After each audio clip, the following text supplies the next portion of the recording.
En esta oportunidad voy a explicar sobre lo que son derechos reales de mero goce. Como inciso A tenemos lo que es el usufructo, inciso B tenemos lo que es el uso, o sea, el cómo y cuándo y el por qué se da. Inciso C tenemos lo que es habitación, el inciso D lo que es servidumbre. Para empezar, tenemos que entender qué es usufructo o qué significa o qué se puede hacer o lo que es o lo que se entiende por usufructo. Nos indica el artículo 703 la extensión del usufructo. Nos dice que pertenecen al usufructo los frutos naturales y civiles que los bienes produzcan ordinaria y extraordinariamente, salvo las limitaciones establecidas en el título en que se constituya la propiedad. Artículo 104 nos indica sobre la forma de constitución. Asimismo, nos indica que el usufructo se constituye por contrato o por acto de última voluntad. El artículo 705 nos indica que es la duración del usufructo. Y con ello pues nos dice que el usufructo puede constituirse por tiempo fijo, quiere decir que puede quedar de manera permanente, ¿verdad? Sea vitalicio, puramente o bajo condición, pero no a perpetuidad y sobre toda especie de bienes muebles e inmuebles. El artículo 706 nos indica sobre el usufructo no puede extender de 30 años. Cuando en la constitución del usufructo no se fije tiempo para su duración, se entiende como constituido por toda la vida del usufructuario. Seguidamente nos vamos a lo que es el artículo 707, que nos indica que no hay derecho de acrecer si se constituye el usufructo a favor de varias personas simultáneamente, sea por herencia o por contrato. No hay derecho de acrecer si el constituyente no lo ha establecido clara y expresamente. El artículo 708 nos indica el derecho de los acreedores. Acá menciona lo que es los acreedores del usufructuario. Nos dice que pueden embargar los productos del usufructo y oponerse a toda cesión o renuncia de este que se haga en fraude a aquellos. El artículo 709 nos indica sobre derechos del usufructuario. Esto quiere decir que los frutos naturales pendientes al tiempo de comenzar el usufructo pertenecen al usufructuario, salvo las obligaciones a que tales frutos estén en efectos de anterioridad. Los pendientes al tiempo de extinguirse el usufructo pertenecen al propietario, o sea, al propietario le queda todo eso y es perteneciente, como lo indica ese artículo, que los frutos naturales pendientes al tiempo del comienzo del usufructo pertenecen al usufructuario. Ahora el artículo 710 nos indica sobre los frutos civiles pertenecen al usufructuario día por día, o sea que es consecutivamente. Asimismo tenemos lo que es el artículo 711, que nos indica que el usufructuario de cosas muebles que se gastan y deterioran lentamente con el uso tiene derecho a servirse de ellas según su naturaleza y destino, y al fin del usufructo no está obligado a restituir sino en el estado en que se hallen, respondiendo solamente de aquellas pérdidas o deterioros que convenga de dolo o culpa. El artículo 702 nos indica el usufructo de una heredad se extiende a sus bosques y arboledas, pero el usufructuario debe conservarlos y responder los árboles que derribe, sujetándose a la explotación o a las disposiciones de las leyes forestales.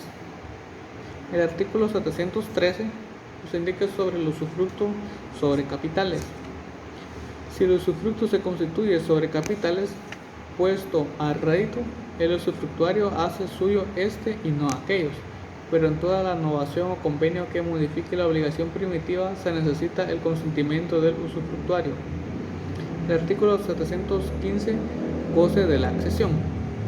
Acá nos indica que el usufructuario puede gozar del aumento que sobrevenga por accesión a la cosa usufructuada, de las servidumbres y en general de todos los derechos de que gozaría el propietario.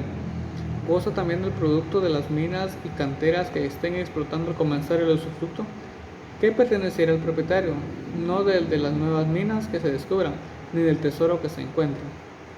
Asimismo tenemos lo que es el artículo 706, que nos indica sobre enajenación del usufructo. La enajenación del usufructo pues nos indica que el usufructuario puede gozar por sí mismo de la cosa de usufructo a arrendarla o otro a otra persona y a enajenar su derecho de usufructo, salvo lo dispuesto en el artículo 708, para todos los contratos que como tal usufructuario celebra terminarán al final del usufructo. Asimismo tenemos lo que es el artículo 718. El artículo nos indica sobre la cesión del usufructo. Nos indica sobre cedido el usufructo a un tercero, el cedente y el cesionario serán solidariamente responsables al propietario de la cosa usufructuada. El artículo 709 nos viene a mencionar lo que son las servidumbres. Las servidumbres nos indica que el usufructuario puede constituir servidumbres perpetuas sobre la finca que usufructúa. Las que constituya cesarán al terminar el usufructo. El artículo 720 nos indica sobre obligaciones del usufructuario. El usufructuario tomará las cosas en el estado en que se encuentran, pero no podrá entrar en posesión de ellas sin hacer previo inventario de los muebles y descripción del estado en los muebles con citación del propietario.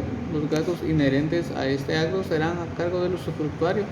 Cuando haya sido relevado el usufructuario de las obligaciones de que trata este artículo, el propietario tendrá derecho de hacer que se lleven a cabo sus expensas. Asimismo tenemos lo que es el artículo 720, que nos indica sobre las obligaciones del usufructuario. Nos vamos ahora al artículo 721, que nos habla sobre la garantía. El usufructuario debe garantizar el buen uso de su derecho a satisfacción del propietario. No están obligados a prestar garantía el donante con reserva de usufructo y el que hubiera sido dispensado tal obligación por el constituyente.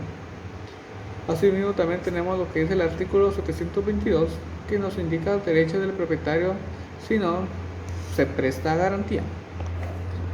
Acá nos habla sobre si el usufructuario no presta garantía en los casos al que deba darla, podrá el propietario exigir que los inmuebles se pongan en administración, que los muebles se vendan, que los efectos públicos, títulos o créditos nominativos y al portador se depositen en un banco u otra institución de crédito, y que los capitales o sumas en metálico y el precio de la enajenación de los bienes muebles se inviertan en valores seguros. El interés del precio de las cosas muebles y de los efectos públicos y valores y los productos de los bienes puestos en administración pertenecen al usufructuario. Y en este caso pues le pertenecen al usufructuario todo lo que mencionamos. Ahora nos vamos a lo que es los convenios internacionales de parte del usufructo, ¿verdad? Nos indica que es de suma importancia considerar lo del derecho internacional privado, que es DIP. El Código de Derecho Internacional Privado o Código de Bustamante, del cual Guatemala es parte, contiene disposiciones relevantes que aplican al usufructo cuando existen elementos extranjeros. Un ejemplo, si el usufructo se constituye en un país distinto al de la ubicación y si el usufructo es extranjero. El artículo 124 indica que cuando el usufructo se constituya por mandato de la ley de un estado contraante, dicha ley lo regirá obligatoriamente. El artículo 125 nos indica si se ha constituido por la voluntad de los particulares manifestada en actos entre vivos o mortis causa, se aplicarán respecto a la ley del acto o de la sucesión.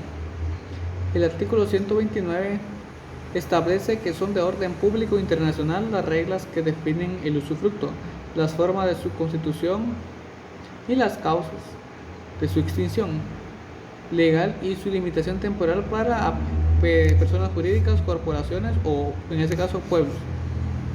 También podemos mencionar lo que es el principio de la ley del lugar de la situación del bien, que es lex loci res citae. En el derecho internacional privado, los bienes inmuebles principales sobre los que suele recaer el usufructo están sometidos a la ley del lugar, pues, donde se encuentra en el artículo 105 del Código Bustamante, que nos indica que por lo tanto el usufructo sobre bienes situados en Guatemala que lo ve por ley, por ley establece la ley guatemalteca, valga la redundancia. Ahora nos vamos a lo que indica la Constitución Política de la República de Guatemala sobre lo que es el usufructo. Nos indica que la figura del usufructo, que es un derecho real de goce o disfrute sobre un bien ajeno, se encuentra regulada de forma específica en el artículo que garantiza el derecho fundamental de la propiedad. El artículo 39, que nos indica propiedad privada. Este artículo garantiza la propiedad privada y establece que el Estado garantiza el ejercicio de este derecho y deberá crear las condiciones que faciliten al propietario el uso y disfrute de sus bienes, de manera que se alcance el progreso individual y el desarrollo nacional en beneficio de todos los guatemaltecos. El usufructo es precisamente una desmembración del derecho de propiedad que consiste en otorgar a otra persona, el usufructuario, la facultad de usar y disfrutar, que es obtener los frutos, de un bien mientras el propietario conserva la nula propiedad del derecho a disponer. Por lo tanto, el usufructo es una manifestación y derivación de la garantía constitucional de la propiedad privada y su desmembración legalmente permitida. También podemos mencionar que son los giros jurisprudenciales de la CIDH, CC y la CSJ, ¿verdad? Por abreviaturas. La CIDH nos indica que no ha desarrollado una línea jurisprudencial específica y directa sobre el usufructo como figura jurídica civil individualizada. Su abordaje se enmarca dentro de la protección más amplia del derecho a la propiedad privada, consagrada en el artículo 21 de la Convención Americana sobre Derechos Humanos. También podemos mencionar y ver lo que es el alcance general. La Corte Internacional de Derechos Humanos se centra en garantizar el uso y goce de los bienes y que ninguna persona sea privada de ellos sin una justa indemnización por razones de utilidad pública o interés social y conforme a la ley. También se puede mencionar lo que es la implicación indirecta. El usufructo, al ser una desmembración del dominio que confiere al uso y goce del usufructuario, quedaría indirectamente protegido en cuanto a su respeto como un derecho real que forma parte del patrimonio de la persona, sea usufructuario o nudo propietario. Se menciona también lo que es la propiedad colectiva.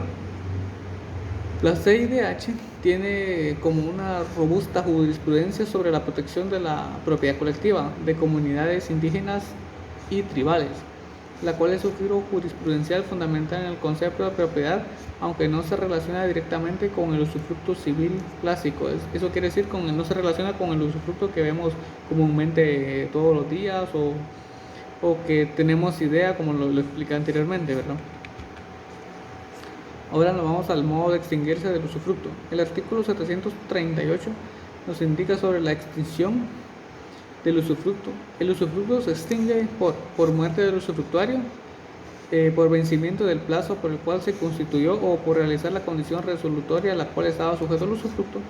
También por la reunión del usufructo y de la propiedad en una misma persona, pero si la reunión se verifica en una sola cosa o parte del usufructuado, en lo demás subsistirá el usufructo.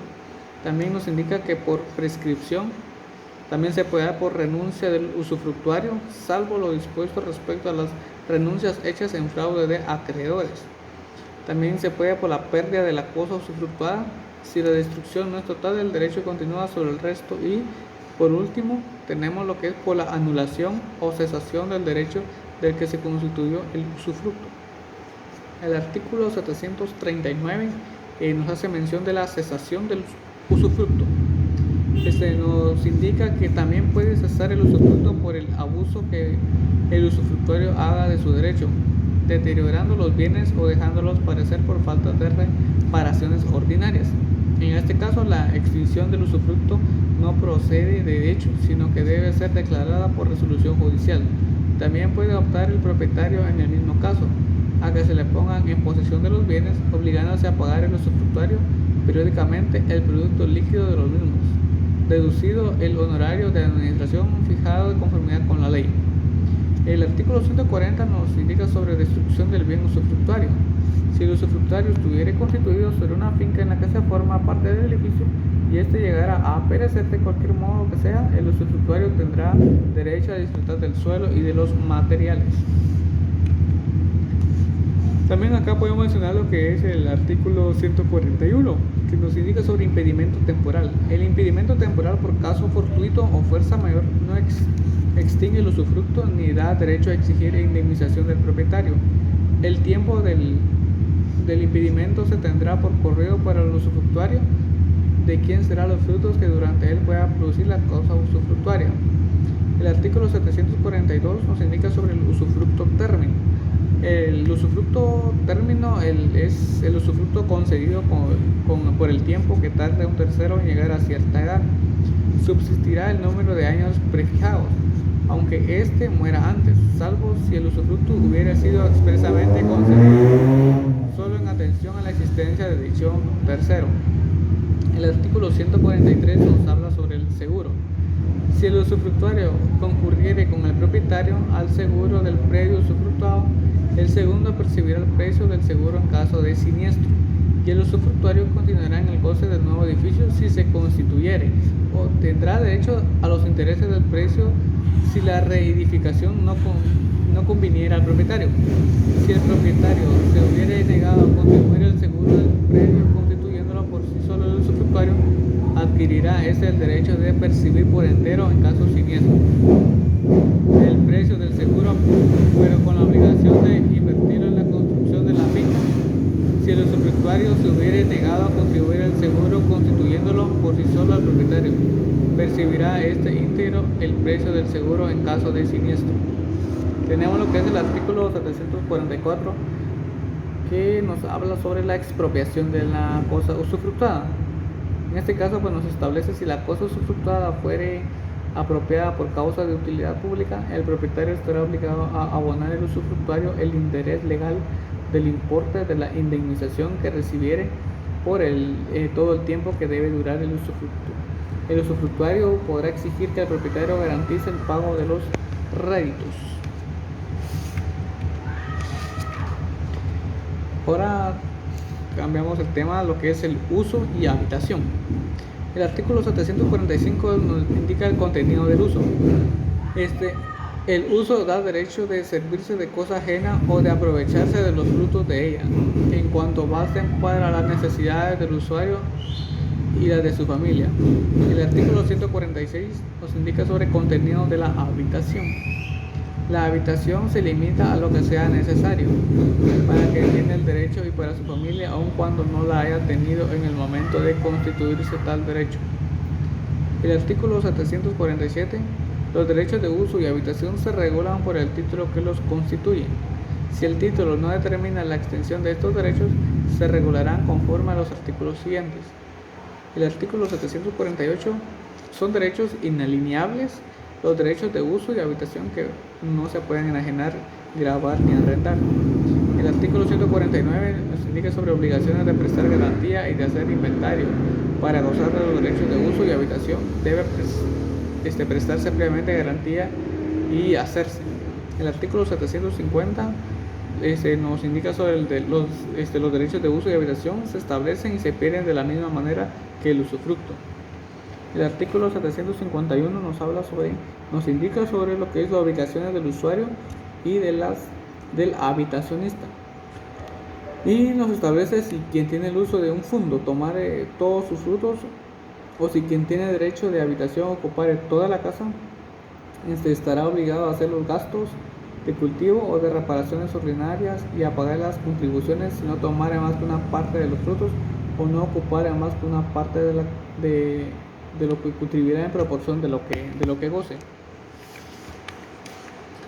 Nos indica lo que es ahorita de las servidumbres. El artículo 152, el concepto de servidumbre es el gravamen impuesto sobre un predio para el uso de distintos dueños o para utilidad pública o comunal. Sin embargo, el propietario de las dos fincas puede gravar una de ellas con servidumbre en beneficio de la otra. El inmueble a cuyo favor está constituida la servidumbre se llama predio dominante, al que la sufre predio sirviente. Eso quiere decir que una va a estar por encima de la otra, ya que es la que tuvo la idea de hacer lo que es el paso de servidumbre.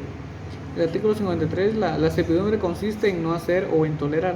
Para que al dueño del predio sirviente pueda exigirse la ejecución de un hecho, es necesario que esté expresamente determinado por la ley o en el acto en el que se constituyó la servidumbre. El artículo 754 nos indica sobre la clasificación y podemos leer ahí que las servidumbres son continuas o discontinuas, aparentes o no aparentes. Son continuas aquellas cuyo uso es o puede ser incesante, sin intervención de ningún hecho actual del hombre, y discontinuas aquellas cuyo uso necesita algún hecho actual del hombre. Son aparentes las que se anuncian por obras o signos anteriores dispuestos para su uso y aprovechamiento, y no aparentes las que no presenten dignos de su existencia. También podemos ver lo que es el artículo 755, que nos habla sobre la inseparabilidad. Ahora nos vamos a lo que es de la servidumbre de acueducto. El artículo 160 nos indica sobre casos en que puede imponerse. Puede imponerse la servidumbre forzosa de acueducto para la conducción de agua destinadas a algún servicio de utilidad pública previa indemnización. Puede imponerse también servidumbre forzosa de acueducto para objetos de interés privado, previa indemnización en los casos siguientes. 1. El establecimiento de aumento de riesgo. 2. El establecimiento de baños y fábricas. 3. Desecación de las lagunas y terrenos pantanosos. 4. La evasión o salida de aguas procedentes de alumbramientos artificiales. Y 5. Salida de aguas de escorrederas y drenajes. También tenemos lo que es el artículo 762, que es la división del fondo. Cuando un terreno de regadío que recibe el agua por un solo punto se divide por herencia, venta u otro título entre los dos o más dueños, los de la parte superior quedan obligados a dar paso al agua como servidumbre de acueducto, para el riesgo de los inferiores, sin poder exigir por ello indemnización salvo pacto en contrario. O sea que si está en la parte superior, pues tiene que dejar fluir el agua, en pocas palabras, ¿verdad? También tenemos lo que es el artículo 765, nos habla sobre la servidumbre temporal. Si la servidumbre fuese temporal, se abonará previamente al dueño del terreno del duplo del arriendo que correspondería por la parte que se ocupa o por la adicción del importe de los daños y desperfectos para el resto de la finca, incluso los que proceden a su fraccionamiento por interposición de acequia. El artículo 766 nos indica sobre obligaciones del que se otorga la servidumbre. Será de cuenta del que haya promovido o tenga la servidumbre de acueducto todas las obras necesarias para su construcción, conservación y limpieza. El artículo 767 nos indica sobre lo que es anchura del conducto. Al establecerse la servidumbre forzosa del acueducto, se fijará en vista de la naturaleza y configuración del terreno la anchura en que debe tener la acequia y sus márgenes según la cantidad de agua que habrá de ser conducida. Si por ser la acequia de construcción antigua o por otra causa no estuviera determinada la anchura de su causa, se fijará conforme a las bases anteriores, cuando lo solicite cualquiera de los interesados. O sea, quiere decir que si ya está hecho la base o está como un tipo molde, pues se deja ahí, y si no, pues se crea. El artículo 768 nos indica sobre el derecho de paso. Establece que a la servidumbre forzosa de acueducto es inherente al derecho de paso por sus márgenes para su uso exclusivo del servicio. Y el artículo 69 nos indica sobre si el acueducto atravesara vías públicas o particulares de cualquier naturaleza que sean, quedará obligado a que haya obtenido la concesión. Asimismo tenemos lo que es el servidumbre legal de paso. El artículo 786 indica sobre el derecho de predio enclavado. Esto quiere decir que el propietario de un predio enclavado entre otros ajenos que no tenga salida a la vía pública o que no pueda procurársele sin excesivo gasto o dificultad, tiene derecho a exigir paso por los predios vecinos para el aprovechamiento y explotación del mismo predio. El propietario de una finca rústica tenga o no salida a la vía pública, podrá también exigir paso por los predios vecinos hasta la estación de cualquier ferrocarril. En ambos casos, y mientras resuelven en definitiva las autoridades judiciales, podrán constituirse provisionalmente por estas, previa garantía de indemnización y de daños y perjuicios. El artículo 787 nos indica sobre indemnización al predio sirviente. Se deberá siempre una indemnización equivalente al valor del terreno necesario y al perjuicio que ocasione ese gravamen. La misma disposición se aplicará al que teniendo paso por predio de otro necesite ensanchar el camino para conducir vehículos de los mismos fines. Nos vamos a lo que es el artículo 788, que es la prescripción. La acción para reclamar la indemnización es prescriptible, pero aunque prescriba, subsistirá la servidumbre obtenida. Nos vamos a lo que son estos siguientes artículos, que el artículo 191 nos indica sobre la anchura de paso, que la servidumbre de paso, el ancho de este será el que base la necesidad del predio dominante a juicio del juez, no pudiendo exceder de 6 metros ni bajar de 2 metros, sino por convenio de los interesados, ¿verdad? También tenemos el artículo 792, que es paso de la indemnización, el artículo 793, que nos indica sobre exoneración de las servidumbres, el artículo 794, paso para servicio público. Acá es cuando la servidumbre de paso tenga por objeto un servicio público, debe darse por el punto menos perjudicial al predio sirviente, pero buscando siempre la mayor facilidad y menor distancia hacia el punto en que el servicio deba ser prestado. El artículo 795, entrada al predio sirviente. Todo propietario debe permitir la entrada y paso por su propiedad siempre que sea absolutamente necesaria para contribuir o reparar un muro u obra de interés particular del vecino o de interés común de ambos. Se indica de las servidumbres voluntarias. El artículo 799, las servidumbres voluntarias se rigen por su título. El ejercicio y extensión de los servidumbres establecidas por la voluntad del propietario se regulan por los respectivos títulos y en su efecto por las disposiciones de este capítulo. El artículo 800 nos indica sobre la propiedad común, es lo que todos poseemos. Si fueran varios los propietarios de un predio, no se podrá imponer servidumbre sino por el consentimiento de todos. También podemos ver lo que es el artículo 801, si fueran varios los propietarios y uno de ellos adquiere la servidumbre sobre otro predio a favor del común, todos los propietarios podrán aprovecharse de ella, quedando obligados a los gravámenes y a los pactos con que se haya adquirido. El artículo 802, propiedad resoluble.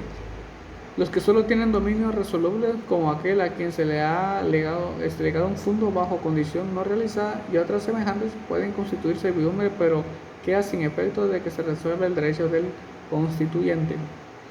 El artículo 803 nos indica sobre el fondo hipotecado. Es el dueño de un fondo hipotecado puede constituir servidumbre, pero si por el motivo bajase el valor de aquel de modo que perjudique al acreedor, tendrá derecho para hacer que se venda el fondo libre de la servidumbre. Tenemos el artículo 805, que las servidumbres continuas y aparentes se adquieren por cualquier título legal, inclusive la prescripción por el transcurso de 10 años. El artículo 806 nos indica las servidumbres continuas no aparentes y las discontinuas, sean o no aparentes, no podrán adquirirse por prescripción sino por otro título legal. La posesión, aunque sea inmemorial, no basta para establecerlas. El artículo 807 nos indica lo que es el título. Al que pretende tener derecho a una servidumbre, toca probar, aunque esté en posesión de ella, al título en virtud del cual la goza. El artículo 808, pruebas supletorias. La falta de títulos constitutivos de las servidumbres que no pueden adquirirse por prescripción únicamente se puede suplir por confesión judicial o reconocimiento hecho en escritura pública por el dueño del predio sirviente o por sentencia firme que declare existir la servidumbre. El artículo 809, obligaciones del dueño del predio dominante. El dueño del predio dominante debe hacerse a su costa las obras que fueran necesarias para que al dueño del predio sirviente no se cause por servidumbre, no se le acuse, ¿verdad? Más gravamen que el consiguiente a ella. El artículo 810 nos indica sobre el dueño del predio sirviente no podrá menoscabar de modo alguno la servidumbre constituida sobre aquel. El artículo 811 pues, nos indica sobre lo que es el cambio de lugar de servidumbre, ¿verdad? Cuando se quiere cambiar y nos indica que si el lugar primitivamente destinado para el uso de una servidumbre llegara a presentar graves inconvenientes al dueño del predio sirviente, este podrá ofrecer otro que sea cómodo al dueño del predio dominante, que no podrá rehusarlo ni si no se perjudica. Tenemos lo que es la extinción de las servidumbres voluntarias. El artículo 817 pues nos indica que las servidumbres voluntarias se extinguen por el no uso cuando los predios llegaran sin culpa del dueño del sirviente por la remisión gratuita o onerosa hecha por el predio dominante. También tenemos lo que es el artículo 808, la prescripción en la posesión pro indivisivo. indiviso. Si el predio dominante pertenece a varios dueños pro indiviso, el uso de uno de ellos aprovecha a los demás de impedir la prescripción. El artículo 819, si entre los propietarios hubiera alguno contra quien por leyes especiales no puede correr la prescripción, ese no correrá contra los demás. Y el artículo 820 nos indica sobre la prescripción de las servidumbres legales. En los convenios internacionales, nos indica sobre el convenio del trabajo forzoso, que fue en 1930, número 29 de la OIT, y el 13 de junio de 1989, el convenio sobre la abolición del trabajo forzoso, que fue en 1957. Este prohíbe el uso de trabajo forzoso obligatorio como medio de coerción de la educación política, castigo por haber expresado opiniones públicas o haber manifestado ideología contraria al sistema político, la medida de disciplina en el trabajo y la medida de discriminación racial, social, nacional o religiosa. Guatemala lo ratificó el 9 de diciembre de 1959. Además de estos convenios de la OIT, la lucha contra la servidumbre y prácticas análogas se fundamenta en otros instrumentos internacionales de derechos humanos, como la Declaración Universal de Derechos Humanos. En el artículo 4 prohíbe la esclavitud y la servidumbre, y la Convención sobre la Esclavitud de 1986 y la Convención sobre la abolición de la esclavitud de trata de esclavos y las instituciones de prácticas análogas. Esto es lo único que se puede extraer, aunque aquí habla de la servidumbre de servir. En Guatemala se le dice servidumbre al servir, pero de otra manera, como lo expliqué anteriormente. Y los giros prudenciales es que la Corte Suprema la Corte de Constitucionalidad hace ahí la servidumbre, nos indica que es enfocar en asegurar la aplicación e interpretación de las normas sobre servidumbre reguladas en el Código Civil. También la doctrina legal y amparo la establece la doctrina legal y obligatoria a emitir 3 fallos sucesivamente contesta el mismo sentido. El artículo 43 de la Ley de Amparo, de Exhibición Personal y de la Constitucionalidad. La Corte Suprema de Justicia y la servidumbre nos indica que principios clásicos, la doctrina legal de la Corte Suprema de Justicia tradicionalmente ha reafirmado los principios básicos de las servidumbres, como la utilidad objetiva y permanente, la indemnización y la constitución. También tenemos lo que es la Corte Interamericana de Derechos Humanos y la servidumbre, que no ha conocido casos que versen sobre la servidumbre como figura civil del derecho guatemalteco. Sin embargo, su jurisprudencia contenciosa sobre Guatemala ha desarrollado estándares sobre derechos que guardan la relación transaccional y indirecta. Esclavitud y servidumbre prohibidas en el artículo 6 de HA. Y también tenemos lo que es la propiedad colectiva indígena del artículo 21.